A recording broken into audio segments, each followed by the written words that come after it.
Fire. Corea del Norte está en la mira del mundo y hoy su líder, Kim Jong-un, va a estar sujeto a tu lupa.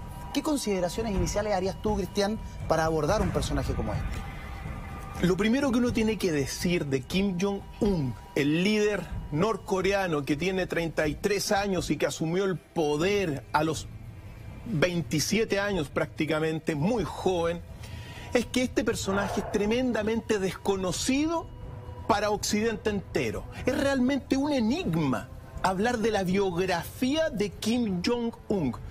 Nadie lo conoce exactamente. Por eso es tremendamente relevante decir estas cosas iniciales, porque se desconoce. Mira, fíjate tú que entre los detalles, Kim Jong-un nadie sabe dónde vive. Allá en Corea del Norte no hay un palacio de gobierno, hay palacios de partido, pero ni siquiera la gente del mismo gobierno sabe exactamente dónde vive Kim Jong-un. ¿Ya? Entonces, cuando uno se mete en esto, tiene que tener esta consideración inicial debido a algo muy relevante que tiene que ver con la manipulación propagandística. Sucede que lo que uno conoce, mira, de Kim Jong-un está fundamentalmente referido a fuentes de desertores y personas que le reclaman su presencia en el país. Y a partir de eso, la primera imagen que se ha formado, promovida evidentemente por los Estados Unidos, es la de un dictador violento y tremendamente cruel. Ahora, ¿por qué digo esto, que hay que tener esta consideración inicial? Porque todos, debido a esto, a la guerra en que está sobre todo el mundo del hemisferio norte, se está víctima, todas las personas en casa, víctimas de una técnica de propaganda militar y de adoctrinamiento militar. ¿Ya? Y esto hay que considerarlo antes de partir, porque en el ámbito militar, tú primero tienes que destruir a una persona con las palabras, mentalmente, y después la puedes destruir físicamente. Claro. Por eso los ejércitos de todo el mundo hacen canciones denostando a los enemigos, porque claro, eso se le va metiendo en la cabeza a la gente, y después cuando tienen al enemigo, bueno, ¿a quién están matando? A un dictador. Y entonces eso es lo que uno tiene que considerar inicialmente. Sobre Kim Jong-un hay una propaganda masiva de que es un dictador cruel, despiadado, y que nosotros vamos a poner al menos estas consideraciones en la mesa iniciales, porque eso es parte de la propaganda de guerra de los Estados Unidos, destruir psicológicamente, denostar a la persona para después atacarlo. Claro.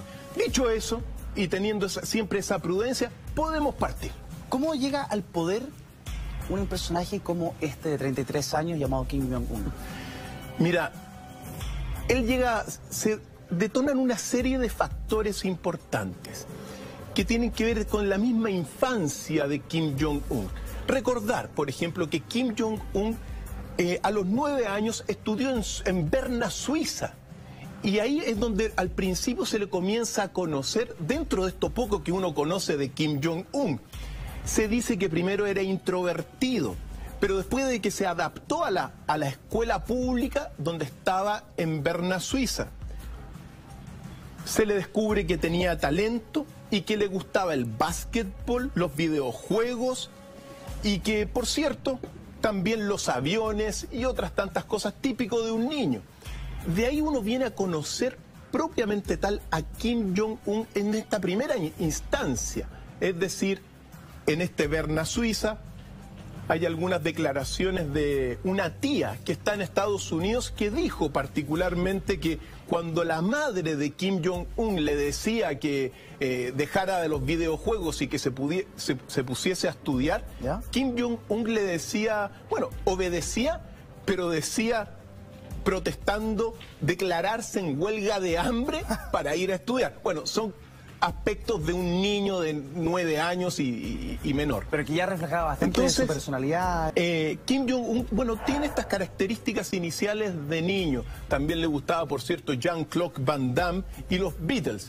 Pero, en realidad, se comienza a perfilar como líder supremo de Corea del Norte a partir de un evento que le sucede a su hermano mayor y natural heredero a gobernar Corea del Norte. Revelando detalles bien sorprendentes sobre la infancia de Kim Jong-un, este pequeño Kim Jong-un, Cristian. Y que también todo esto, bueno, lo que uno puede rescatar de esta infancia antes de entrar ya de lleno en los sucesos que dan, digamos, que se prestan para, digamos, asumir el poder, él refleja también, Kim Jong-un, debido a este desconocimiento, gran parte de lo que es Corea del Norte. ¿Ya? Corea del Norte desde el siglo XIV se le conoce como el reino ermitaño, es decir, un reino desconocido para el occidental. Claro. Lo mismo que Kim Jong-un, bastante desconocido, y nosotros vamos a ir poniendo estas cosas y estos datos en la mesa. Ahora bien, el primer elemento a la pregunta que tú me hiciste inicialmente y que yo me he dado unas vueltecitas para ver cómo asumió el poder, tiene que ver con su hermano mayor. Ya. El hermano mayor y sucesor natural a heredar todo lo que era, bueno, el mandato de Kim Jong-il, era Kim Jong-nam. Kim Jong-nam era el hermano mayor y natural sucesor. Sin embargo, a este personaje que lo vamos a comenzar a ver en la pantalla, en mayo del año 2001, fue arrestado en el aeropuerto internacional de Narita, en Tokio, con un pasaporte dominicano, lo estamos viendo aquí en pantalla, acompañado de 2 mujeres y su hijo, y este Kim Jong-nam quería viajar a Disneylandia. Ya. Entonces fue capturado y desde ese minuto comenzó a vivir en el exilio porque fue un desprestigio enorme. Se quería dar un gustito. Se quería dar un gustito, pero con pasaporte falso. Encima. Y de alguna forma, en este sentido, no fue bien visto por el régimen de su padre, Kim Jong-il. Y desde entonces comenzó a vivir en el exilio de Corea del Norte, porque también, junto con Kim Jong-un, ellos también estudiaron en Berna, Suiza, entonces tuvieron ese contacto inicial con el mundo occidental. Claro. Pero aparentemente a este hermano mayor le quedó gustando un poquito más el mundo occidental, ¿ya? Por eso, de alguna forma, no va a responder a la sucesión natural que debió haber asumido él. Exacto. ¿Y qué es lo que sucede? Porque ahora hace muy pocos días, el 13 de febrero del año 2017, en las imágenes que vamos a ver, Kim Jong-nam fue asesinado dramáticamente en Kuala Lumpur, en el aeropuerto internacional. Aquí estamos viendo las imágenes que han dado la vuelta al mundo, por 2 mujeres con unas agujas o también con unos pañuelos envenenados con un químico muy potente que se llama el agente nervioso BX. Por lo tanto, desde este minuto, este asesinato fue atribuido, aquí estamos viendo exactamente el momento del envenenamiento. Sí. Ahí están saliendo estas 2 mujeres. Las asesinas fueron capturadas. Una indonesia de 25 años, Siti Aisyah, y una vietnamita. La versión que ellas dijeron que ellas estaban participando, mira la versión, estaban participando de una cámara oculta y le querían echar en la cara perfume de niño. Sin embargo, evidentemente fueron capturadas, están siendo investigadas, pero todos los dardos iniciales precisamente apuntaron a Kim Jong-un como el eventual autor intelectual del asesinato de su hermano mayor. Lo que nos habla además, Cristian, de lo intransigente del régimen y además de que jamás te van a perdonar ningún tipo de traición. No les bastaba con que el hermano mayor estuviera fuera de Norcorea viviendo en el exilio, sino que de alguna u otra forma tenían que eliminarlo. Es que ahí está el punto, Eduardo. No se sabe exactamente quién fue el autor intelectual. Evidentemente los dardos iniciales y toda la prensa occidental apuntan contra Kim Jong-un. Sin embargo, uno tiene que al menos decir un par de cosas. Evidentemente, por ejemplo, el agente químico es clave en todo esto, porque es quizá el agente químico más potente utilizado en el mundo de la guerra, que se llama el agente BX. Pues bien, cuando uno se detiene en este agente BX fue desarrollado por unos químicos británicos en Inglaterra en el año 1952. Ya. Y las primeras muestras de este agente químico fueron llevadas a Estados Unidos. Y este agente químico después fue utilizado en la guerra de Irán contra Irak entre 1980 y 1988, evidentemente de toda una vertiente estadounidense. Entonces, uno dice, a ver, ¿quién es el verdadero autor de este asesinato? Esa es la pregunta. Y en realidad, hasta este minuto nadie tiene pruebas contundentes que puedan atribuirle a nadie. Estando estas dos mujeres dando estas explicaciones, pero el agente químico BX lo inventaron los británicos. Importante eso, ¿eh? Ahora, es posible también que lo hayan tomado de alguna forma, esta fórmula, lo hayan tomado los coreanos, se la hayan pasado, porque estas dos mujeres dicen que fueron unos 4 hombres que se acercaron y que le dijeron que le hicieran esta broma a Kim Jong-nam. Una le puso un agente químico en la cara y la otra el otro agente químico, y la combinación de esos dos agentes químicos es el agente BX, que le generó rápidamente vómitos, sudoración, diarrea, parálisis, convulsiones, y a la hora estaba muerto. ¿Ya? Ahora, sea lo que sea, este es el primer elemento, es decir, este primer heredero natural sale de escena por esta cosa que le ocurrió en Tokio, quedó en el exilio, pero también se perfilaba como un eventual posible sucesor ante la caída posible y eventual de Kim Jong-un. Es decir, si Kim Jong-un, los Estados Unidos lo saca, ¿quién podría quedar ahí? El hermano mayor, que es proclive a Occidente. Bueno, sea lo que sea, una muerte tremendamente enigmática, misteriosa, que no está clara completamente, pero que los dardos de la prensa occidental apuntan contra Kim Jong-un. Ahora, descartado eso, el otro hermano, que se llamaba Kim Jong-chul, la verdad que fue descartado inicialmente por su padre porque era algo blando y algo afeminado. En consecuencia, desde el principio no quedó como... El padre lo descarta rápidamente a partir de esos rasgos que tú nombras. Y ahí es cuando aparece en escena el menor de los hermanos. Son 4 hermanos porque también tiene una hermana que se llama Kim Sul-song.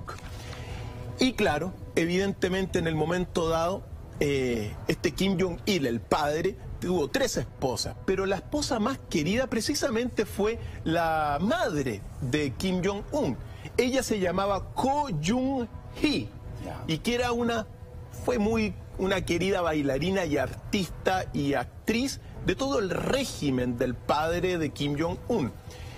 Y ella hizo lo posible porque su hijo, el actual líder, el actual mariscal, el actual dictador, quedase en el poder. Por lo tanto, cuando se da la muerte de Kim Jong-il, bastante inesperada para todo Corea del Norte, es cuando aparece Kim Jong-un como el sucesor, pero bastante joven. Un joven que de alguna forma va a generar una gran controversia y polémica dentro del mismo régimen coreano, porque él asumió con 27 años en el año 2011, a la muerte de Kim Jong-il.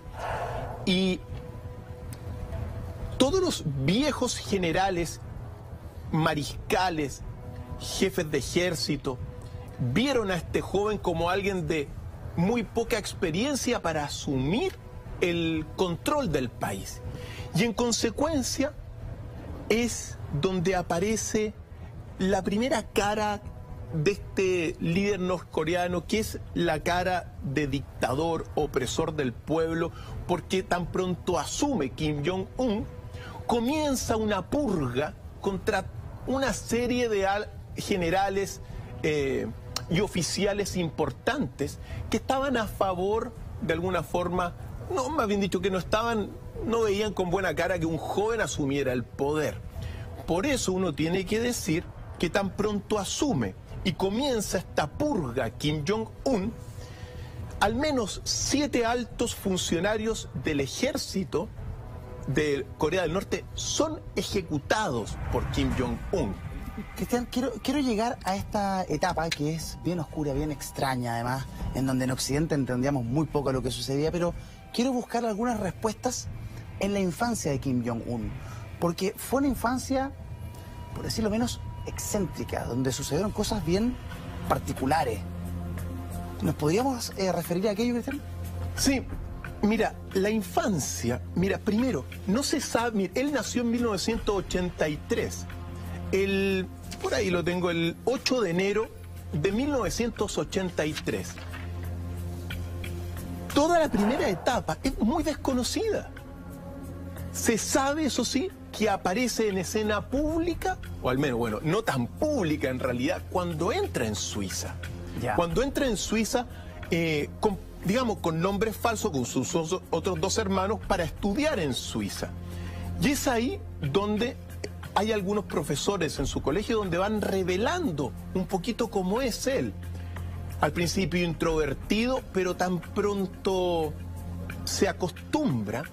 Según los mismos profesores que lo educaron, señalan él que tenía mucho talento. Eso te quería preguntar, ¿era un alumno aventajado o era un alumno más bien quedado en el curso? ¿Era un buen alumno, Kim Jong-un? Era un buen alumno y también, mira, de alguna forma cultivado desde temprana edad en todo lo que es la doctrina confuciana. Corea del Norte es confuciano, ya que es recordemos, un gran filósofo del siglo VI a.C., Confucio, que es un filósofo político. Y bajo esas doctrinas se va educando desde pequeño. Cuando llega a Berna, Suiza, lo que uno puede sacar aquí, mira, tenía talento, le gustaban los aviones, era un niño en definitiva, era muy inteligente, era una persona como joven y como niño, bueno, como niño, pero después como joven también, bastante, o sea, no era una persona preocupada de nada licencioso, nada. Es una persona sumamente correcta en términos de sus relaciones con las mujeres. Ya. No se le conoce nada extraño en este sentido. Vivió allá en mismo Suiza, vivió primero en la embajada de Corea del Norte con nombres falsos, pero después vivieron los hermanos en un departamento muy de clase media en Suiza. Y ahí es donde están los primeros, al menos estas primeras observaciones. Le gustaba, como decía, los Beatles, le gustaba el básquetbol, pintaba también a jugadores de la NBA, los pintaba él según lo que dice, le gustaban los videojuegos evidentemente, por lo tanto, eso es un poco lo que uno puede rescatar de él, pero siempre a partir de no fuentes directas, son fuentes secundarias para ir reconstruyendo la biografía de él. Ahora, él de todas formas se va a los 9 años a estudiar a Berna, a Suiza, junto a sus hermanos, y vive en este departamento. De pronto, el que él haya ido tan joven permitió, a favor del régimen, a favor de su padre, el hecho de que él no se, comillas, contaminara con la cultura occidental, cosa que de alguna forma sí sucede con su hermano mayor, ¿o no? ¿Viste algo? Sí, o sea, cuando tú ves a Kim Jong-nam, evidentemente yendo con pasaporte falso, con 2 mujeres y su hijo, a Disneylandia, uno puede ver que esa persona estuvo mucho más vulnerable a la influencia occidental. Sin embargo, Kim Jong-un no. Y es bastante clave lo que tú acabas de decir en el sentido de que él conoció a Occidente. Y lo que aprendió de Occidente hoy día es clave en la política económica que él quiere instaurar en su país. Ojalá que pueda. Es incierto debido a la presión de los Estados Unidos, pero uno tiene que decir que debido al conocimiento de Occidente, Kim Jong-un quiere llevar una política económica similar a la de China. Es decir, China, claro, una China comunista, sí, claro, muy hermética en muchos aspectos, pero se ha abierto al capitalismo. En materia económica, claro. Y eso también lo quiere hacer Kim Jong-un hoy día. Es decir, despabilémonos de todo lo que es... Dame un segundo, Cristian, por favor, te interrumpo porque en este momento acabamos de sentir un nuevo movimiento sísmico aquí en Santiago específicamente. Supongo que esto tiene como epicentro la ciudad de Valparaíso, la zona central. La verdad es que comenzamos primero a percibir los ruidos de los estudios con los focos y todo. Y de todas formas la gente ya sabe y está bastante más entrenada y preparada que muchos otros países respecto de los movimientos. Y mientras nosotros estamos haciendo Mentiras Verdaderas completamente en vivo y en directo, cuando son las 10:47, a exactos 10 minutos del último movimiento sísmico que se ha percibido en Santiago, ya tenemos información oficial que nos otorga el Centro Sismológico Nacional. Fue a 44 kilómetros al oeste de Valparaíso con una magnitud de 5.1 en la escala de Richter. Nuestro abrazo grande a toda la gente de la quinta región, sobre todo hacia la costa, que durante todos estos días han tenido movimiento, así es que sabemos que están bastante preocupados, bastante asustados. Volvemos al tema que nos convoca hoy día, este norcoreano misterioso, este mariscal, este líder supremo, este dictador Kim Jong-un. Tú nos hablabas un poco de cómo su paso en su infancia por Suiza marca un poco también la visión que él tiene de Norcorea ante el mundo. Efectivamente.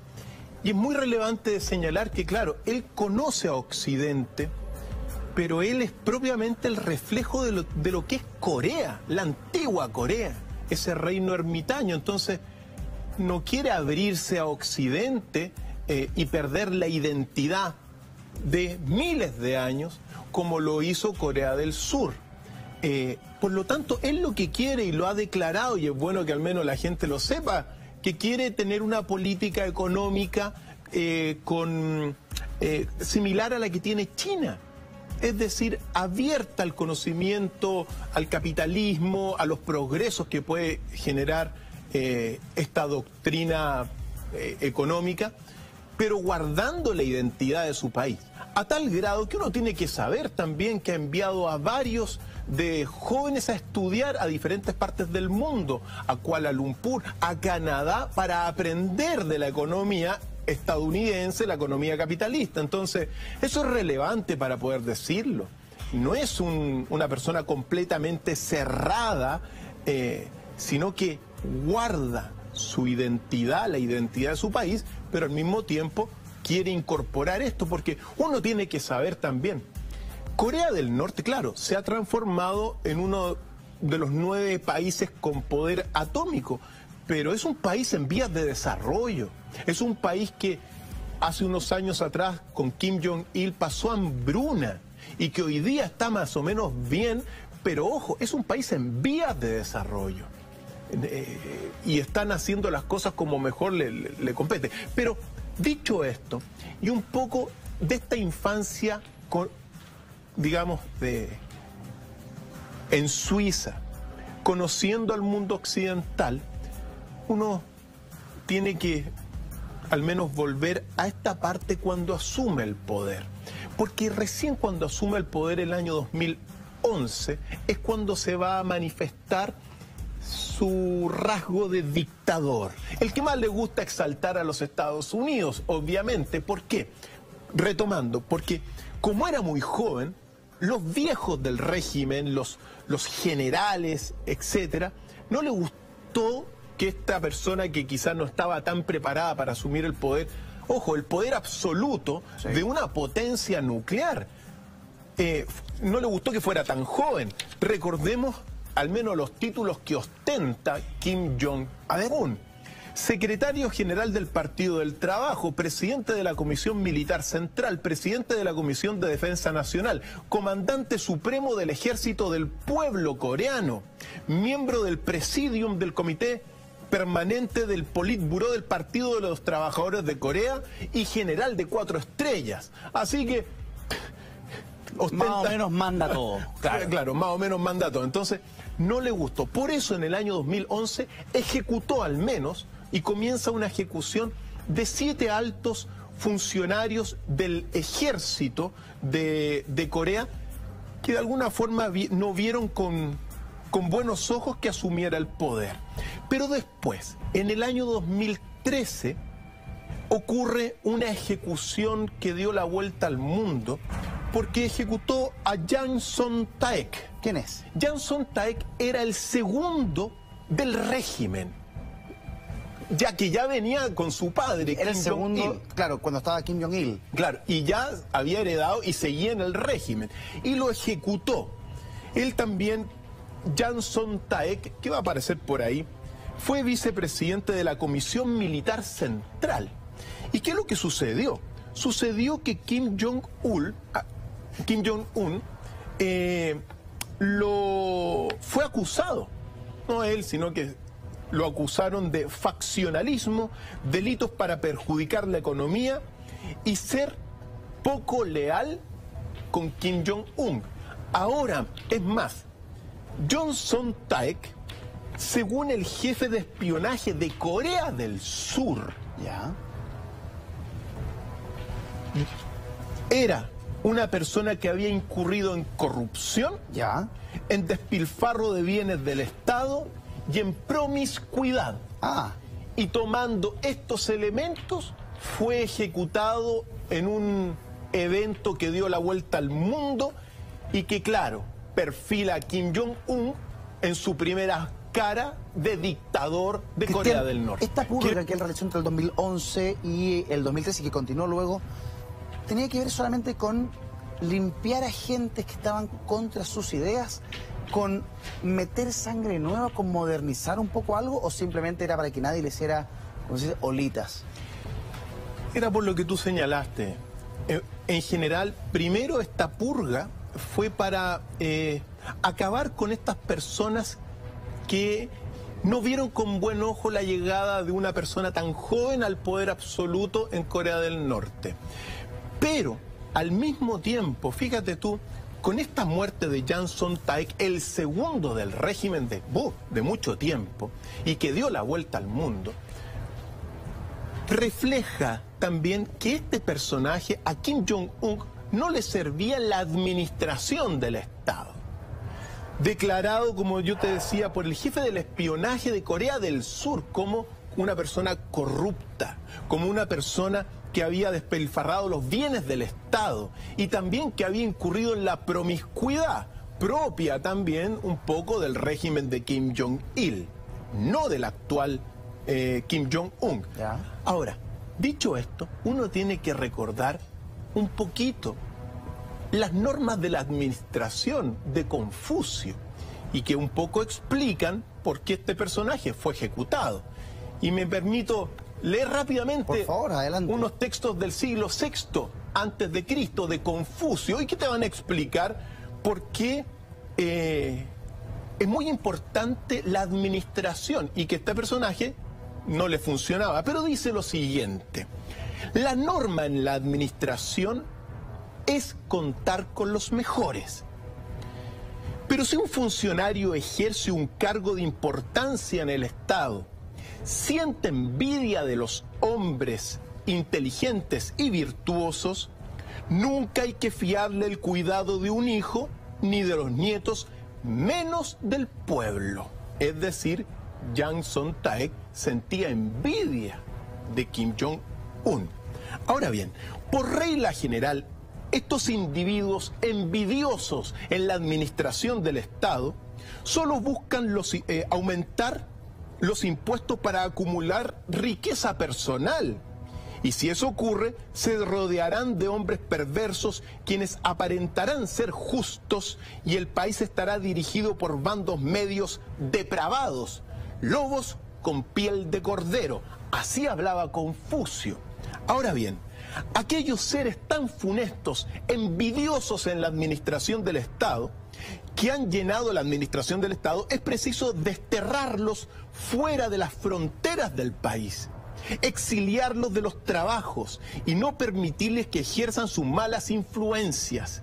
Nunca podrá admitirse que un funcionario de importancia en una nación confuciana vea a un hombre perverso y no lo aleje de sí y lo mantenga trabajando aunque sea confinado a gran distancia. Tal administración genera frustración en el pueblo y la ira del cielo.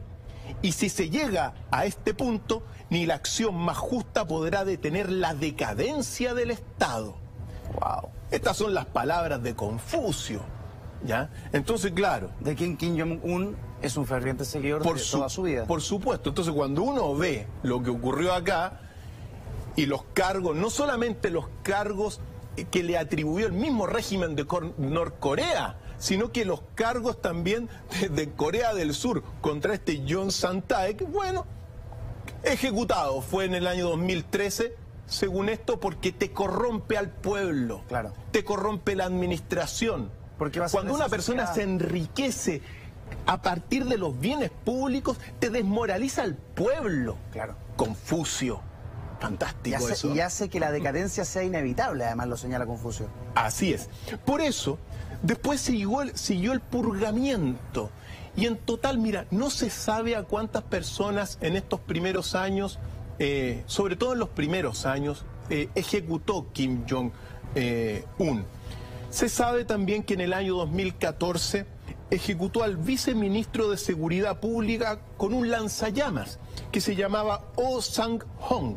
Ya. Entonces, a partir de esto, de estos primeros años de su mandato, comenzó a perfilarse esto que le gusta al mundo occidental, sobre todo a los Estados Unidos, que es mostrar a Kim Jong-un como un gran dictador.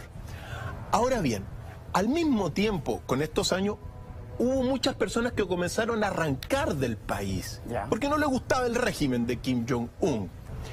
No se sabe cuántas, pero algunos dicen de 25.000 personas que han salido arrancando de Corea del Norte, hasta otros que dicen 300.000, que hoy día están saliendo sobre todo por la región de la frontera de China.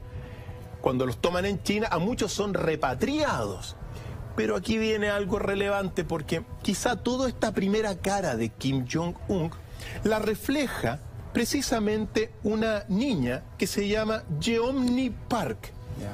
que fue una niña que logró escapar del régimen de Kim Jong-un y que en el año 2014 hizo unas declaraciones muy contundentes en una cumbre en Dublín que de alguna forma van a perfilar todo lo que es esta primera cara de Kim Jong-un, que es la cara de dictador.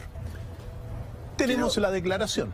Quiero esa declaración, la quiero escuchar atentamente, quiero profundizar en esto y también te quiero preguntar qué tan cierto es, y si es verdad o no, que Kim Jong-un habría lanzado a su propio tío a los perros salvajes. Quiero que me lo contestes, por favor, a la vuelta de esta pausa comercial. No se vayan, ya volvemos. ¿Es Kim Jong-un un brutal dictador? Es parte de las interrogantes que hemos tenido esta noche. Y también te preguntaba, Cristian, sobre esta chica que logra escapar de Norcorea y que da un testimonio. Ese testimonio es... ¿Cómo lo podrías catalogar tú? Este testimonio de esta niña que se llama Yeonmi Park refleja y cristaliza todo lo que es la imagen del dictador Kim Jong-un. Porque lo que padeció en este salir de Corea del Norte a través de China, atravesar el desierto del Gobi y lograr finalmente llegar a Europa y dar estas declaraciones, va a mostrar esta primera cara de Kim Jong-un, la cara del dictador, la cara que le gusta la propaganda estadounidense para justificar la inminente acción militar contra el régimen de Corea del Norte.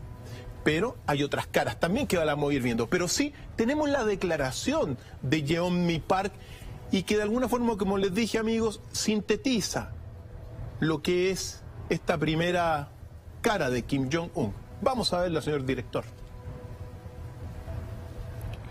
I was born in 1993, and I was abducted at birth, even before I knew the words freedom or human rights. North Koreans are desperately seeking and dying for freedom at this moment. When I was 9 years old, I saw my friend's mother publicly executed. Her crime, watching a Hollywood movie. Expressing doubt about the greatness of the regime can get 3 generations of a family imprisoned or executed. When I was 4 years old, I was warned by my mother not to even whisper.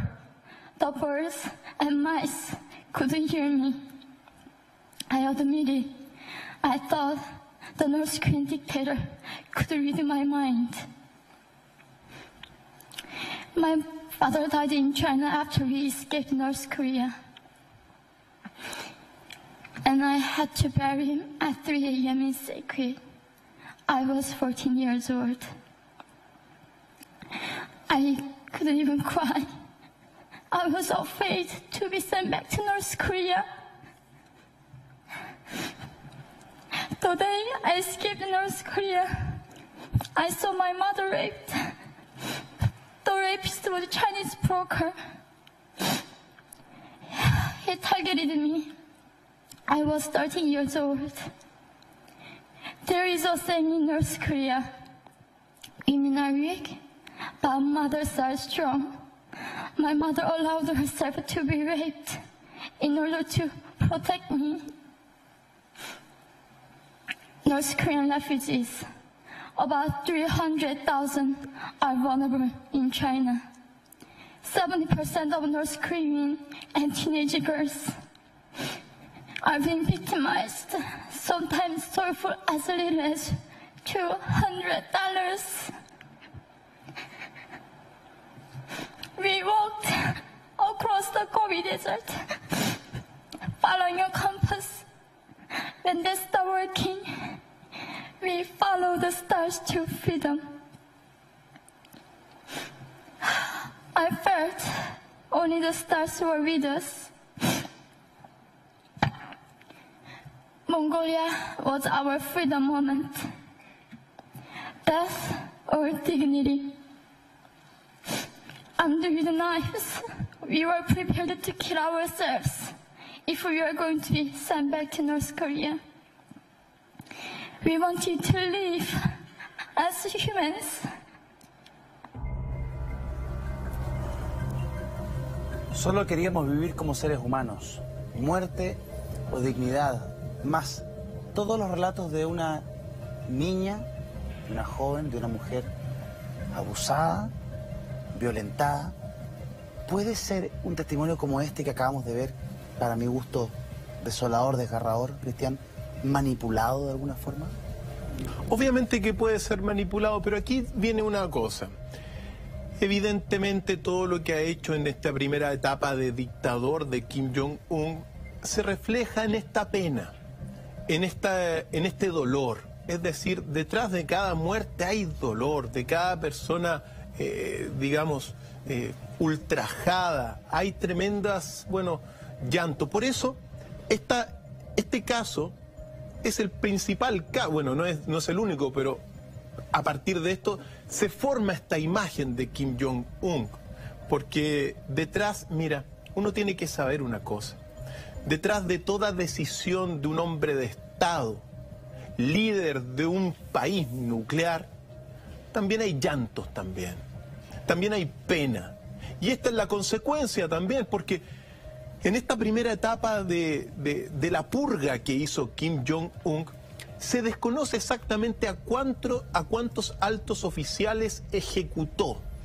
pero se estima que junto con estos, con los que nombré, que eran los funcionarios de mayor importancia del ejército, habrá ejecutado a unos 70 miembros y oficiales también del Estado. Entre ellos Cristian, su tío. ¿Es cierto o es producto de una propaganda contra Norcorea el hecho de que él tomó a este tío, lo lanzó a una jauría de perros salvajes para que se lo comieran básicamente? Mira, en lo personal, a mí no me extrañaría este tipo de cosas, porque cuando un hombre de Estado de las magnitudes que tienen todos los líderes del club nuclear también, es decir, por ejemplo, cuando Donald Trump llega y decide mandar unos misiles, claro, de paso mató unas cuantas personas y después se va a tomar una copa con Macri, bueno, y qué sé yo, y celebra, y así son los hombres de Estado.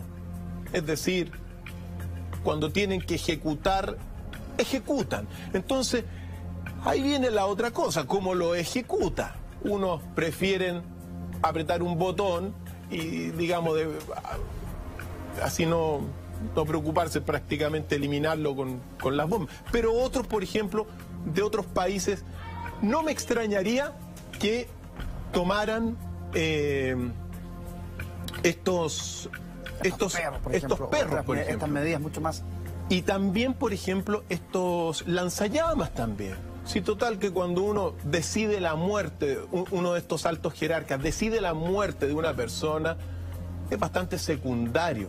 Recordemos que todos los líderes del club nuclear también, incluido Donald Trump, tienen sus cárceles de tortura, pues. Guantánamo es de tortura también. Claro. Entonces, que no nos extrañe. Es decir, detrás de todos estos súper poderosos, también hay torturas. Mira, todos hacen más o menos lo mismo. Entonces a mí no me extrañaría, pero en lo concreto no hay ninguna fotografía de Kim Jong-un o de sus oficiales tirando a su tío a una jauría de perros. No existe. Ojalá que aparezca para poder mostrarla y decir, mira, esto fue efectivo. Pero, mira, por eso la advertencia inicial, uno juega en un ámbito de propaganda.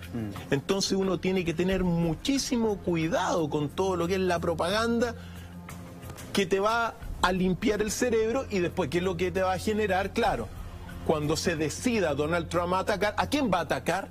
Va a atacar al dictador, va a atacar al asesino, va a la amenaza. A la amenaza, va a atacar a la persona que hizo llorar a esta niñita. Entonces, si uno ataca a eso, ¿cuál es el problema de eliminarlo? Entonces, pero esa es la técnica de control mental de los militares. Hay que tener cuidado.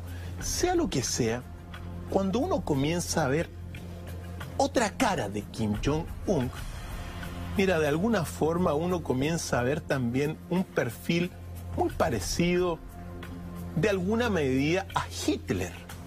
Porque recordemos que Hitler, sí, fue un dictador, pero también fue un mariscal, es decir, el generalísimo de las Fuerzas Armadas, y también fue un líder supremo muy querido por el pueblo alemán de aquel tiempo. Y cuando uno comienza a ver, por ejemplo, a partir de este minuto, la próxima faceta de Kim Jong-un, que es la faceta de mariscal, que no nos sorprenda de alguna forma ir viendo un perfil similar al de Hitler, y ojo, al de otros jerarcas de estos clubes nucleares también. Y además, a esas tres aristas importantes que tú nombraste, te agrego el hecho de el ser capaces de utilizar la propaganda a su favor de una forma particularmente efectiva. Efectivamente, porque tú lo dijiste, acordémonos también, si uno empieza a hacer estas comparaciones, la propaganda que tenía el régimen nazi era poderosísima. Ahora, tan poderosa como la que tiene Estados Unidos, porque Estados Unidos te controla los medios masivos, entonces gigantesca, pero al mismo tiempo Kim Jong-un y toda la dinastía Kim, desde que asume su abuelo Kim Il-sung, después de la Guerra de Corea en 1953, se va a ir generando una propaganda para exaltar a estas figuras líderes únicos. Y en este sentido, muy buena observación, hay un solo periódico allá. Todo lo que es la Internet está muy controlada. De hecho, la Internet es prácticamente controlada por el ejército y bueno, por los informáticos del ejército de Kim Jong-un. Y por cierto, nos ven desde allá. ¿Cómo? Nos ven, pues. Sí, pues nos están viendo, seguro que nos están viendo de todas partes del mundo. Pero desde claro, pero Corea del Norte, sí, Corea del Norte también nos sintonizan, por cierto, y si que nos sintonizan, nos tienen que estar viendo allá, bueno, los informáticos del régimen de Kim Jong-un. Entonces, sea lo que sea, uno tiene que detenerse en esta faceta de mariscal. Es decir, de gran líder armado de Kim Jong-un. ¿Por qué? Porque desde que asumió el poder en el año 2011 con 27 años, junto con esta purga en su faceta de dictador, él comienza a mostrar todo lo que es una posición mucho más agresiva ante el poder. Uno tiene que recordar sus visitas periódicas, por ejemplo, a todo lo que era la frontera con Corea del Sur. Sí. Visitaba, miraba la frontera. Recordemos que por el otro lado está primero la línea de coreanos del sur del ejército, y detrás de la primera línea de Corea del Sur hay 25.000 soldados estadounidenses que desde 1953 de alguna forma están presentes ahí. Claro. Entonces, Estados Unidos de alguna forma se quiere comer a Corea del Norte, también eso hay que decirlo. Sea lo que sea, debido a esto y debido a esta primera, a esta faceta de mariscal, uno tiene que decir que un año antes que asumiera el poder, él es nombrado general de 4 estrellas. Antes de asumir el poder el 2011. Claro, un año antes, digamos, después de algunos estudios, es nombrado general de 4 estrellas. Ya. Entonces, eso también fue criticado por muchos generales que se toman toda una vida para tener 1, 2, 3 estrellas, 4 estrellas. Este se la tomó en un curso un poquito más corto. Bueno, pero tenía los privilegios de ser el heredero de todo lo que es Corea, Cristian, de todo el mandato. Sácame una duda, ¿es realmente Norcorea una amenaza en términos de poder militar para Estados Unidos, para Occidente? Esa es una muy buena pregunta, Eduardo, y uno la tiene que responder con claridad. Es verdad que Corea, el ejército de Corea, es de 1 millón de soldados. Tiene 6 millones de reservistas. Kim Jong-un se ha preocupado de mantener, sobre todo este tiempo, en un alto la moral de los militares, porque el poder de Corea del Norte radica en el ejército, ¿ya? Pero cuando uno comienza a ver las armas que tiene, primero, uno tiene que decir que, por ejemplo, todos los aviones y los tanques que tiene son soviéticos, pero son bastante obsoletos. Igualmente, ha logrado desarrollar todo lo que es su programa nuclear. Ya. También tiene, ojo, un programa de enriquecimiento de uranio utilizando centrifugadoras. Eso es algo que, gracias al talento de los coreanos, lo han logrado hacer. Es bastante difícil. Y evidentemente han desarrollado un sistema de misiles de corto y mediano alcance, y hoy día están tratando de desarrollar unos misiles de largo alcance, ¿ya? Pero a la pregunta, ¿es realmente una amenaza para los Estados Unidos? Mira, desde el momento en que desarrolla la energía nuclear, uno puede decir que es una amenaza. O uno tiene que decir también, Eduardo, que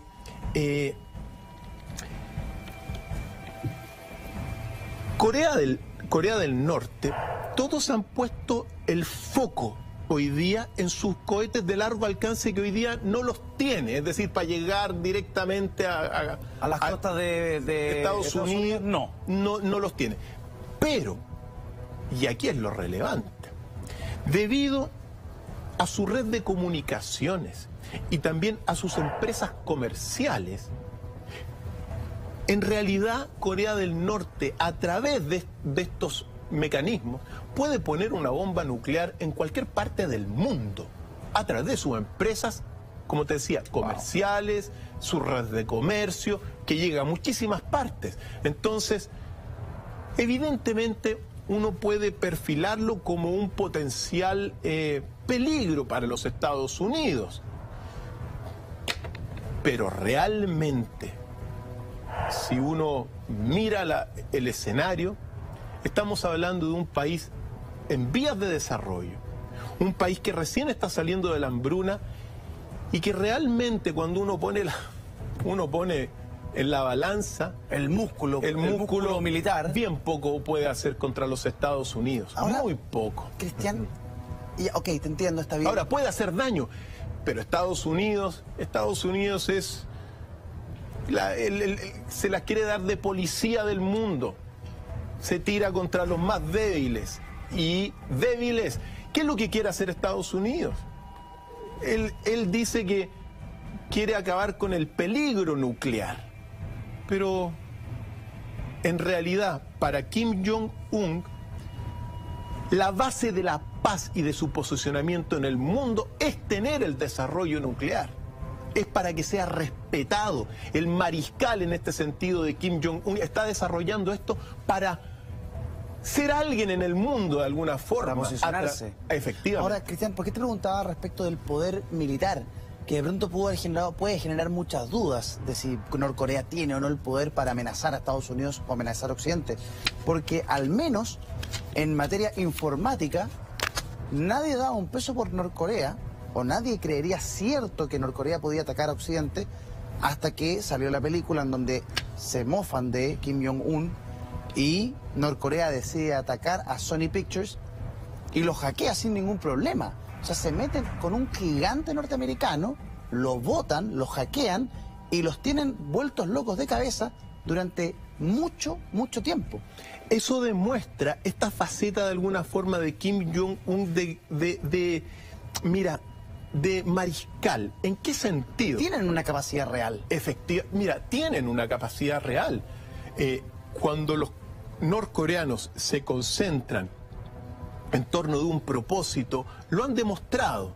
Y no solamente con eso que tú señalaste, sino que también, por ejemplo, con otras acciones informáticas de defensa contra, por ejemplo, atacaron también todo informáticamente a Corea del Sur en su momento dado. Y realmente, o sea, han logrado desarrollar eso. Pero la diferencia es abismal con Estados Unidos, ¿ya? Eso uno lo tiene que dejar en claro. O sea, Estados Unidos tiene 25.000 hombres puestos ahí, no sé cuántos submarinos nucleares. Hoy día está poniendo todo el sistema antimisiles de lo más avanzado que hay. Entonces, es una amenaza, bueno, una amenaza potencial son todos los del club nuclear. Todos los países que tienen armas nucleares, y conociendo los líderes que los controlan, que algunos son bastante, digamos, cambiantes, por decirlo así, de ánimo, son potencialmente un peligro para cualquier país que no esté de acuerdo con sus posturas. Entonces, ¿en realidad es peligroso? Sí, pero habría que verlo realmente. Los tanques están obsoletos, los aviones obsoletos, los misiles. Mira, evidentemente, ¿qué es lo que está esperando Kim Jong-un y el régimen? Y lo han dicho. Si los atacan, van a reaccionar. Pero ellos no han atacado a nadie, digamos. Ellos, de alguna forma, por las mismas declaraciones, quieren adaptarse a una política económica abierta al capitalismo también. Lo que uno tiene que señalar es eso, porque en términos bastante concretos, para Kim Jong-un como mariscal, solo la bomba atómica podrá mantener a raya a la América imperialista de Donald Trump. Y que, ojo, Estados Unidos desde el mismo fin de la guerra de Corea ha estado todo el tiempo pensando en cómo, de alguna forma, desestabilizar el sistema de Corea del Norte. Entonces, cuando uno habla de la política real, Eduardo, lo que se llama la realpolitik.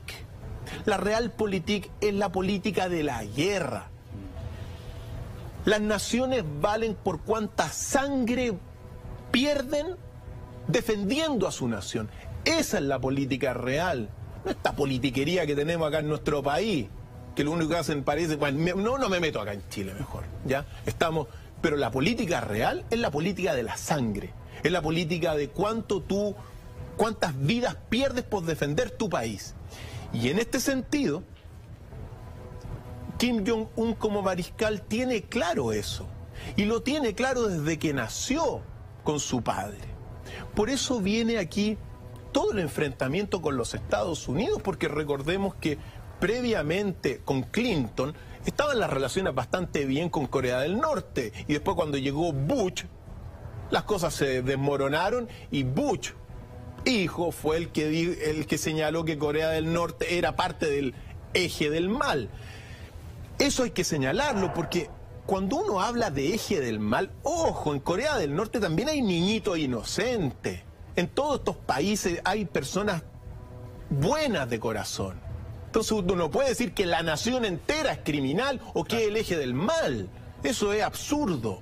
Es ideología para controlar a la opinión pública para que después se ataque, es lo que he señalado durante mucho tiempo. Ahora, hay una pregunta del millón dentro de esta esfera de mariscal. ¿Cuál es el gran temor de Kim Jong-un? ¿Lo tiene? Porque Tiene un gran temor. Cada vez que uno recibe un mensaje a través de los medios respecto de Norcorea, da la sensación de que el tipo es un kamikaze, que está dispuesto a inmolarse contra Estados Unidos en un posible conflicto bélico. Sí tiene un gran temor. Y hablar del gran temor de Kim Jong-un, uno va a recordar un poquito algo de la historia reciente. Porque a lo que le teme Kim Jong-un es a que Estados Unidos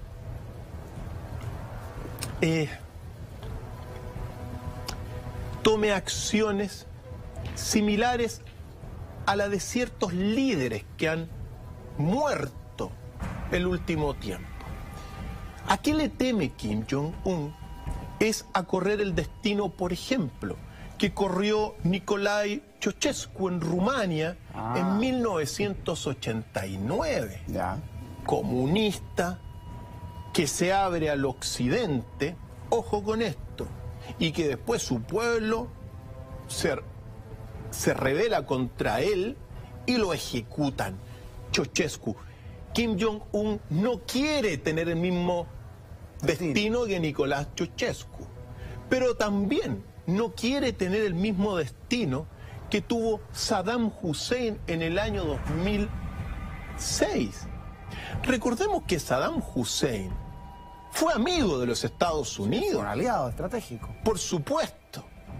Y después, bajo la mentira de que tenían armas de destrucción masiva, destruyeron al país entero.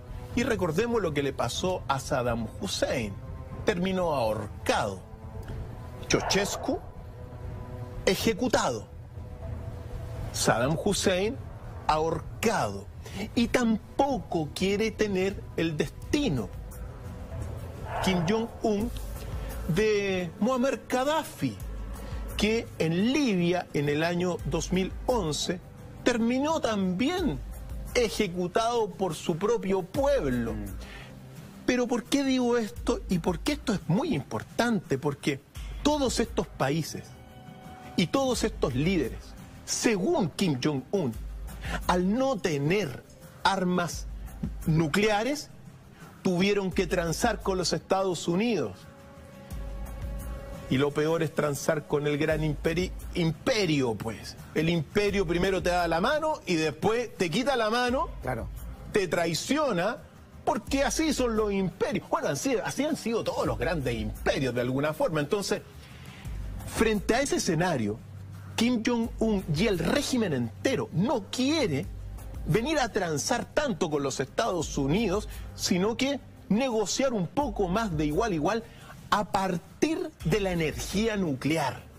Ya. Entonces, eso es muy importante, porque si a todos estos países que nombré y todos estos, de alguna forma tuvieron que transar y terminaron ejecutados. Ahora, otra cosa importante, Eduardo, Libia, por ejemplo, con Muammar Gaddafi.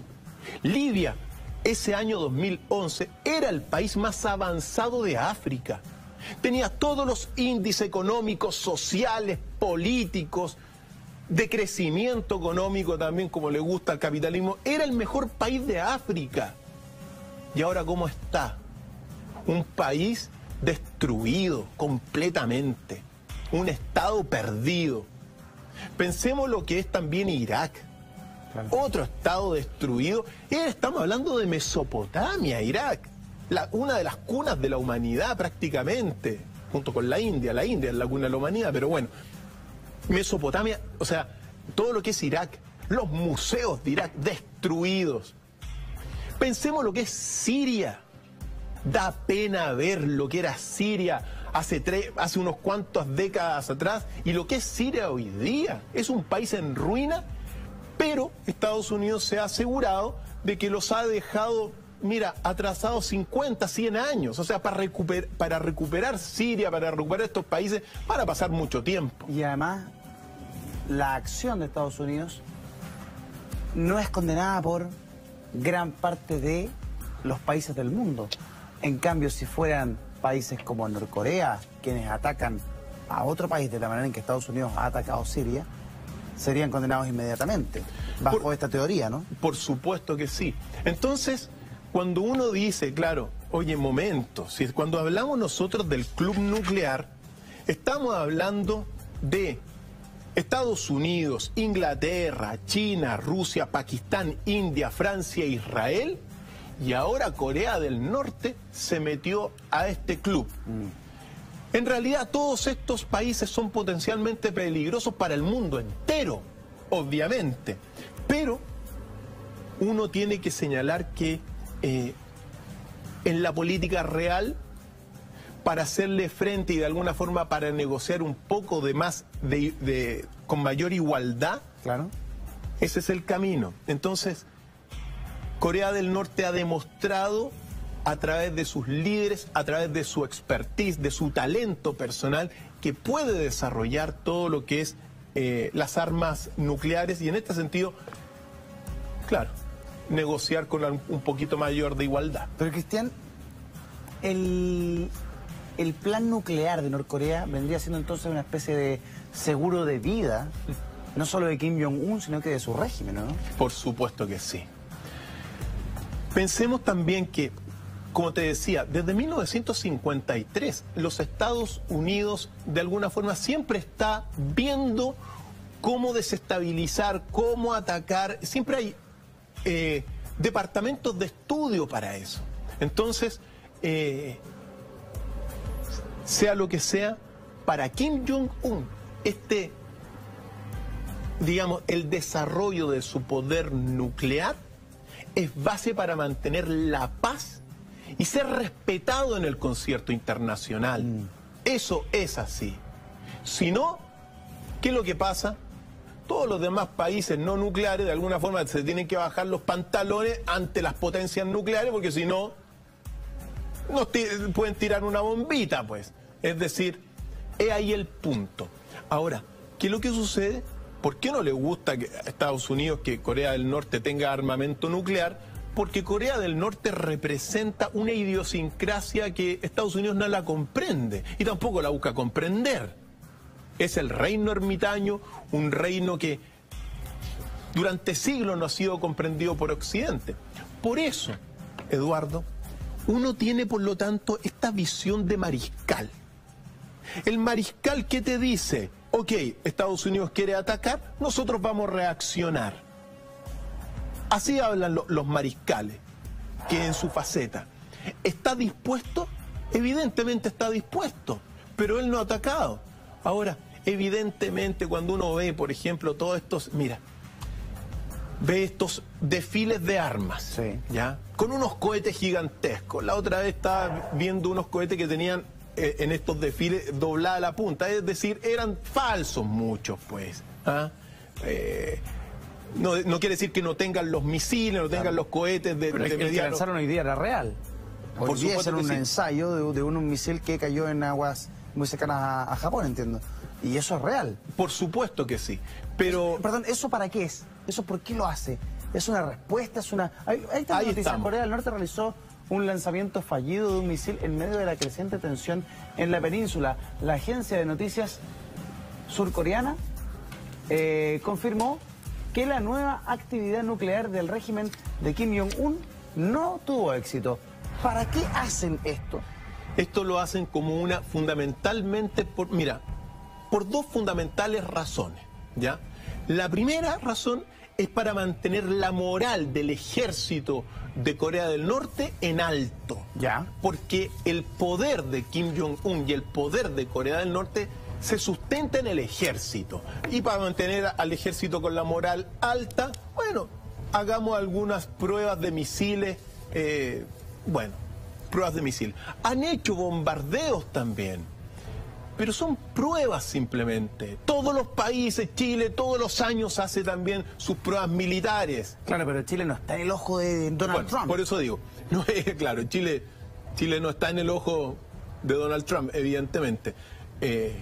Pero bueno, por un lado lo hacen por ese motivo, pero por lo otro, tienen que demostrarle al mundo también y a Estados Unidos que, bueno, que tienen un poderío y que, ojo, que si lo ataca Estados Unidos a Corea del Norte, la reacción de Corea del Norte puede hacer algún daño que Estados Unidos no lo pueda, digamos, quizás no lo pueda llegar a prever. A ver. Y ese es un gran peligro. Porque si Corea del Norte, a través de todo su... Claro, evidentemente en la guerra va a perder Corea del Norte. O sea, eso hay que decirlo. ¿Ah? O sea, no pensemos que una gran amenaza. Estados Unidos, con el armamento, sí, tiene miles de bombas atómicas, pues. ¿Ya? Pero al mismo tiempo, decir que quizá Corea del Norte podría llegar a hacer un daño que no está previsto por los Estados Unidos. Y eso, para Donald Trump, quizás es peor que cualquier otro escenario. Es decir, que haya algo y que haga algo Corea del Norte. Eduardo. Tengo una duda, es que ¿qué interés real puede llegar a tener Donald Trump o Estados Unidos sobre el territorio norcoreano? Porque en Medio Oriente puedo entender que hayan ido tras el petróleo. En otras latitudes pueden haber ido tras un equilibrio geopolítico. Pero en Norcorea, ¿qué hay? ¿Por qué es tan relevante Norcorea para que el presidente de Estados Unidos diga dentro de sus primeros 100 días de mandato, sus primeros 100 días, dice, de Norcorea ya me voy a encargar? Mostrando los dientes luego de haber bombardeado Siria. ¿Por qué? Mira, primero, por la industria bélica. Es fundamentalmente por eso. Estados Unidos es sostenido sobre la industria bélica. Y la industria bélica, si no tiene guerras, ¿cómo? Se desploma, no tiene sentido. ¿Cómo? Claro, entonces tiene. Por eso Estados Unidos es el país de la guerra permanente. Estados Unidos tiene que generar conflictos en el mundo para poder vender armas. Es así de simple también, pues. Entonces, lo mismo que ocurrió en toda la Guerra Fría, y las industrias se van, fortaleciendo a través de estas guerras. Es maquiavelismo puro eso. Es tétrico, sí, claro. Ahora, cuando uno ve todo esto, uno puede, señalar que Kim Jong-un, así como es dictador y tiene todo lo que vimos anteriormente, también es un mariscal, un general, una persona que fundamenta la paz, al menos, y el respeto en su orden internacional a través de la energía nuclear y el desarrollo de un armamento. Armamento que evidentemente es incomparablemente menor al de los Estados Unidos, ¿ya? Una amenaza para los Estados Unidos, muy relativo. En realidad no es amenaza para los Estados Unidos. No sé cuál es, va a atacar Corea del Norte directamente, está atacando las costas de Estados Unidos, no. Pero sí es un foco para generar una guerra por los intereses que hemos visto más de alguna vez. Sin embargo, también Kim Jong-un tiene una tercera cara. Y esto también es importante señalarlo porque así como teme a terminar como Gaddafi, Sí. como Hussein, como Ceausescu, uno tiene que decir que también Kim Jong-un tiene el reconocimiento en Corea del Norte de ser el líder supremo. Y esto es muy importante porque ¿Cuál es la relevancia? la relevancia es que también es muy querido en el pueblo de Corea del Norte, Kim Jong-un. No es algo que venga a partir del adoctrinamiento de una sociedad, sino que es un cariño genuino, dice Cristian. La realidad es que sí. Es decir, lo mismo de alguna forma que Hitler. En su momento dado, a Hitler lo amaba toda Alemania prácticamente. En el caso de Kim Jong-un también. ¿Y por qué? Porque es importante señalar esta otra faceta. Él está preocupado, no de seguir el camino que siguió su padre. Ya. Su padre era bastante más, por decirlo así, para Kim Jong-un lo que quiere es ser el reflejo de su abuelo, Kim Il-sung. Kim Il-sung es el llamado presidente eterno Sí, de, claro. de Corea del Norte. Entonces, él lo que quiere hacer, Kim Jong-un, es volver de alguna forma al recuerdo de su abuelo y no de su padre. O sea, el abuelo era mucho más carismático que el padre y Kim Jong-un quiere recoger un poco ese carisma para tener ese magnetismo con el pueblo. Por supuesto que sí. Y lo está haciendo, por ejemplo, Kim Jong-il, el padre de Kim Jong-un, nunca le daba la mano al pueblo, por ejemplo, a nadie. Y hoy día hay muchísimos documentos fílmicos que muestran a Kim Jong-un sonriendo, estando con personas del pueblo, con ciudadanos, dándole la mano a soldados rasos. Eso era incomprensible 15 años atrás con su padre. Entonces, este líder supremo en esta faceta, ¿ya? ¿Qué es lo que quiere? Quiere que el mundo se preocupe de Corea del Norte. Claro. Eso es lo que quiere. Quiere darse cuenta que, él quiere transformar a su país no en este reino ermitaño que nadie conoce nada o en una mancha en el mapa.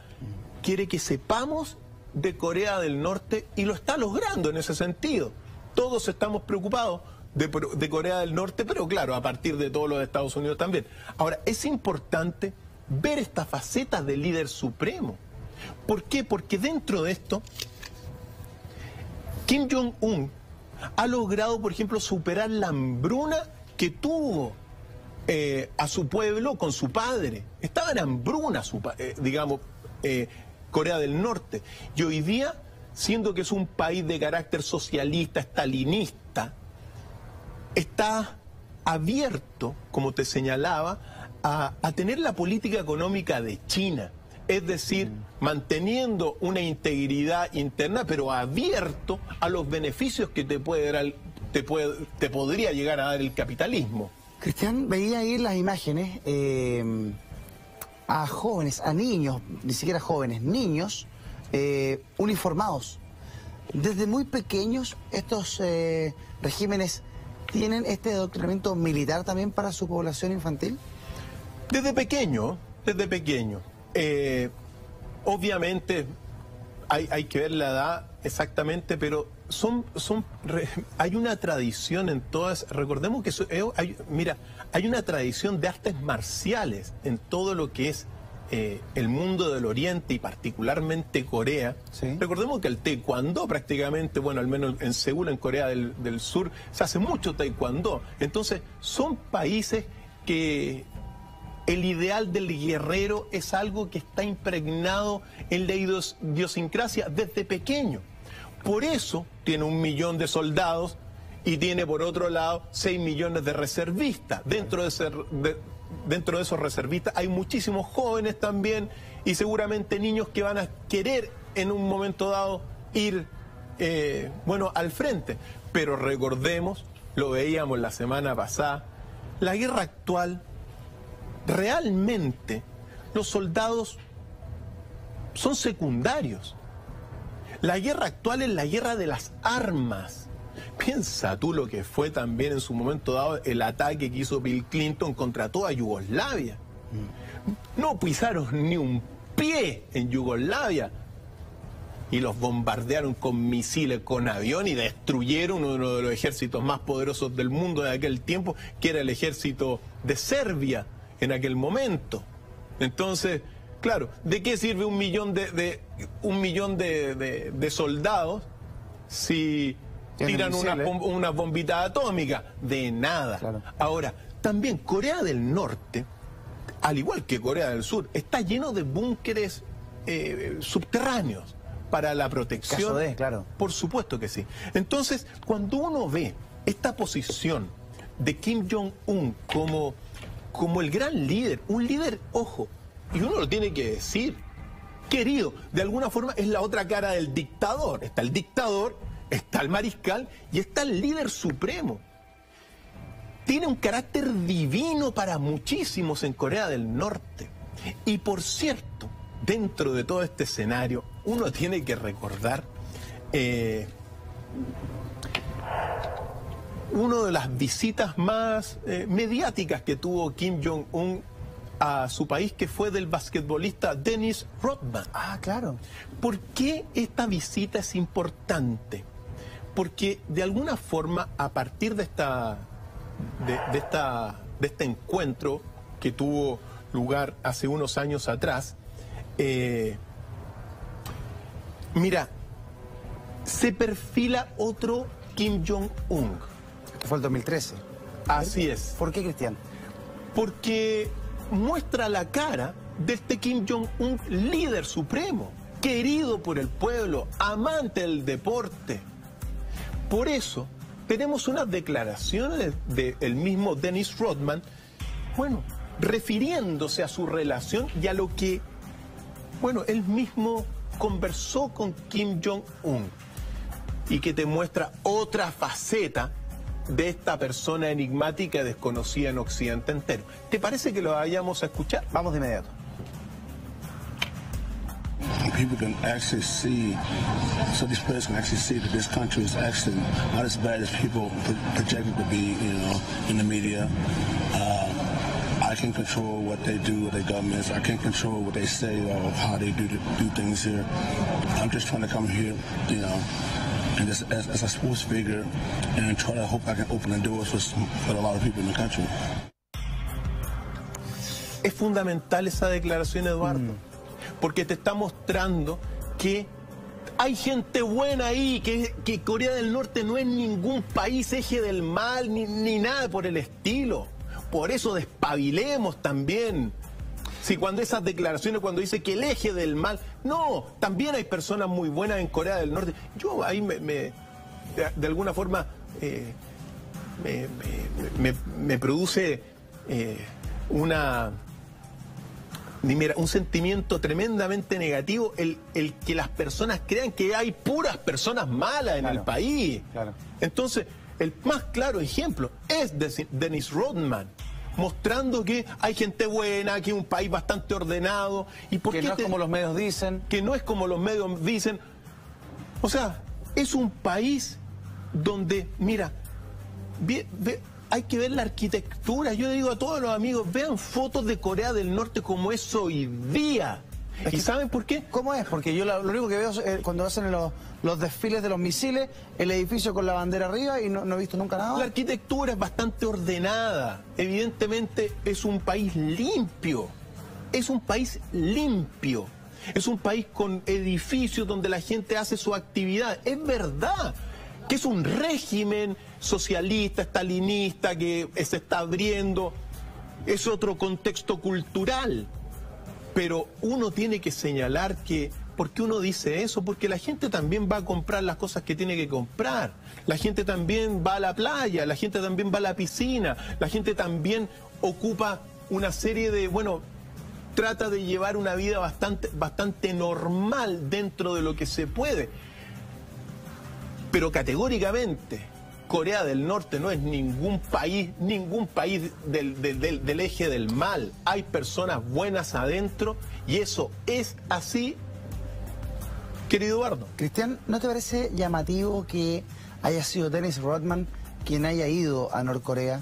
¿Por qué te lo digo? Es una figura que tuvo una carrera polémica, que tuvo una relación con los medios controversial y que es un tipo que salta de la regla, que no es el tipo políticamente correcto. Si Kim Jong-un hubiese querido hacer otro tipo de, entregar otro tipo de mensaje respecto de su régimen, ¿no debió haber invitado, por ejemplo, a Michael Jordan, a otro tipo de deportistas con una imagen quizás más buena o positiva, entre comillas? Mira, yo siempre me quedo, Eduardo, ante esas preguntas.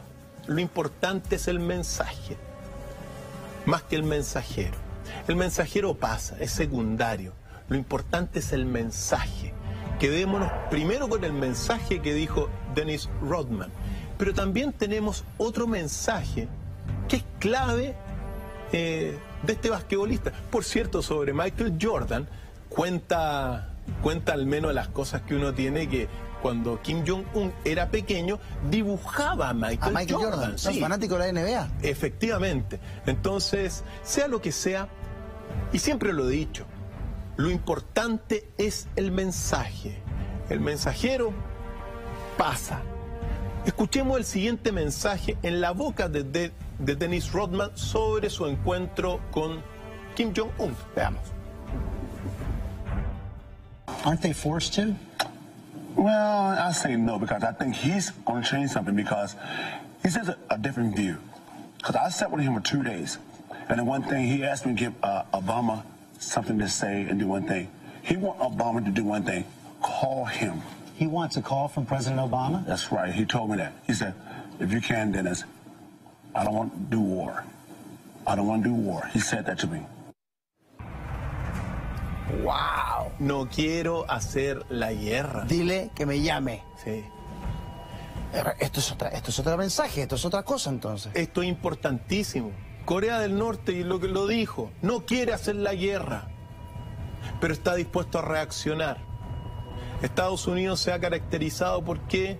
Por manipular la información, ajustar los acontecimientos a los fines que ellos tienen. Pero el mensaje es ese: no quiero, dile a Obama que no quiero hacer la guerra. Y de hecho, es lo que te señalaba, es muy importante, él quiere abrirse políticamente, pero manteniendo el respeto. Para él, con la fuerza nuclear construye la paz, el respeto internacional. Es así son los hombres de Estado, Eduardo.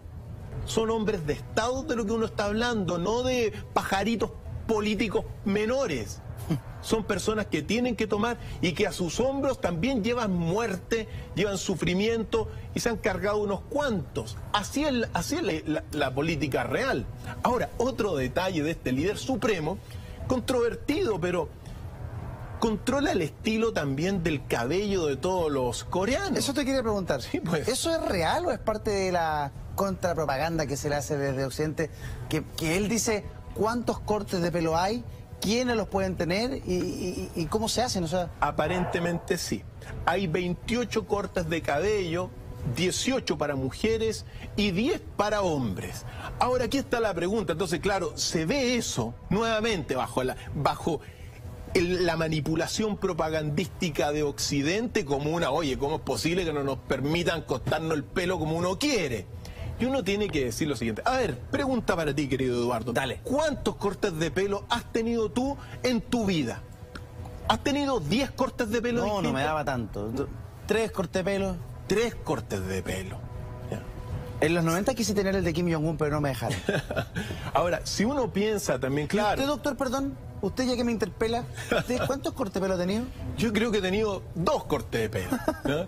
El chascón y el ordenado.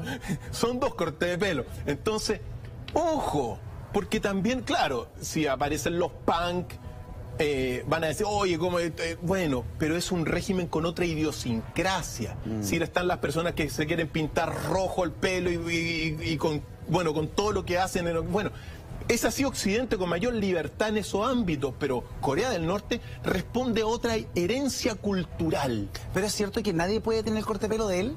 Así parece, Pero bueno, es tan relativo también el corte de pelo, porque ¿cuál es el corte de pelo de Kim Jong-un? A veces tiene un poquito más de corte de pelo, bueno, pero sea lo que sea, eso es parte también de este mundo y de este líder. Es decir, en palabras bastante sencillo, detrás de esto, ¿qué existe? Quiere tener a un pueblo ordenado, con diferentes cortes de pelo, pero que sean un pueblo en general bastante ordenado. Por eso, uno para comprender a Kim Jong-un, uno tiene que conocer esa cultura norcoreana. Claro. Y el confucianismo.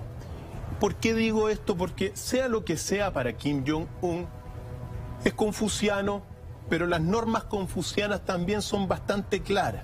Me voy a permitir leer un aspecto fundamental de lo que quizá es la substancia más profunda de ser un confuciano, y que los amigos en casa, en base a esto que hemos visto, saquen su conclusiones, porque son ustedes en casa que tienen que sacar las conclusiones. Hemos puesto en la mesa al dictador, al mariscal y también al líder supremo amado por el pueblo. Pero escuchemos a Confucio sobre la substancia más profunda del confucianismo y a ver si Kim Jong-un, bueno, la está practicando o no. Pero dicen, el centro es el único lugar donde el hombre puede vivir y existir en armonía. El camino del equilibrio es la base del confucianismo.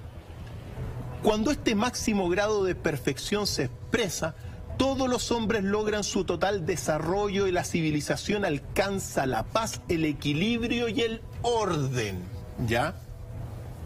Las tres virtudes indispensables, y esto es bueno porque esto es Confucio, y digamos, le podría estar hablando perfectamente a Kim Jong-un, claro, ¿ya? Las tres virtudes indispensables para mantenerse en el centro y cuya adquisición es necesaria son la prudencia de entendimiento. ¿Está siendo prudente Kim Jong-un? La respuesta la tienen en casa. La segunda virtud es el amor hacia todos los hombres. Y la tercera virtud es la fortaleza de ánimo. Dice Confucio, mantén tu mirada perseverante en ellas, ya que siempre los sabios escogen el camino alejado por igual de los extremos. Y cuando logran una nueva virtud, se apegan a ella, la perfeccionan y no la abandonan. En toda la vida, el hombre vulgar, en cambio, sucumbe ante las seducciones y así justificado desde un lado o de otro lado, se halla en continua oposición con la paz y la armonía. La historia ha enseñado que es fácil gobernar con justicia, menospreciar a los privilegios, evitar los intereses individuales, de alguna forma como Kim Jong-un lo lleva, incluso renunciar a toda la ganancia personal en beneficio del pueblo. Sin embargo, dice Confucio, la perseverancia en el camino del centro, igualmente alejado de los extremos, es mucho más difícil de conseguir. Qué admirable es conocer la inflexible constancia en el centro.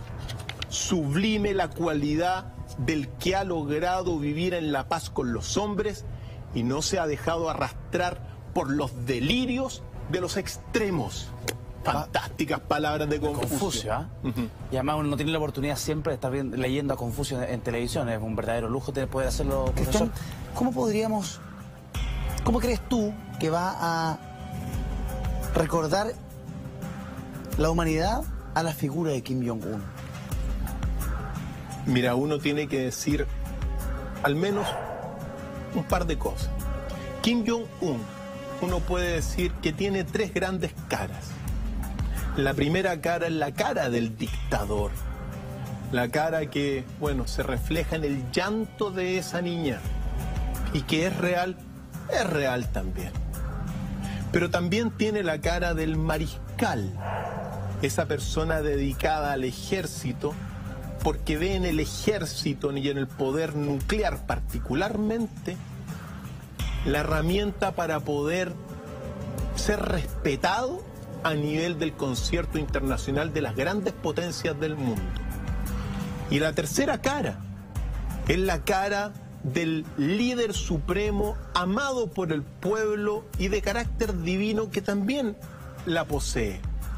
Por eso, dentro de este ámbito, uno tiene que decir que en términos generales, esos son aspectos de Kim Jong-un. Al mismo tiempo, Eduardo, uno no puede pasar sin reflexionar sobre el confucionismo y los principios para ver si lo está haciendo bien o lo está haciendo mal, cosa que lo van a ver los amigos en casa. Pero quizá lo más relevante de todo esto, porque Kim Jong-un es el reflejo de Corea del Norte, es el reflejo de un país ermitaño, un país desconocido a todo el mundo prácticamente.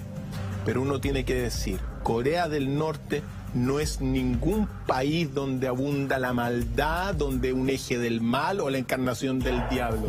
Por eso digo que ojalá no haya guerra, porque la destrucción de ese país puede ser devastadora, como ha ocurrido en Siria, como ha ocurrido, bueno, en Libia y en cuantos otros países. Ojalá que eso no ocurra, que el diálogo diplomático prevalezca, para que no haya sufrimiento del pueblo, para que no haya sufrimiento de las personas que están tratando de llevar una vida normal. La respuesta final la tienen en casa, amigo.